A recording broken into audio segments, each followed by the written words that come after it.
To insert a SIM card into the Google Pixel 10 Pro, first of all, you will have to just grab your phone. The SIM slot is located on the bottom of the smartphone. Now, you will have to grab the SIM ejection tool and plug it into that hole.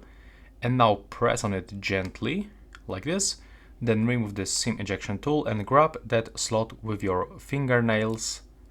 And as you can see now, we can simply apply card over here.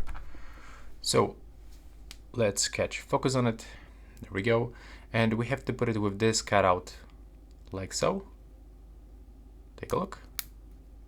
And now just press. When you put it correctly, it looks like that. And now to put it back, just do this like so. With this gold part of your SIM up to face. And now press. And it is finished. After a few seconds, you should find your SIM. So there's, this mobile data, and that's basically it. In the most cases, you will have to input the SIM card PIN code.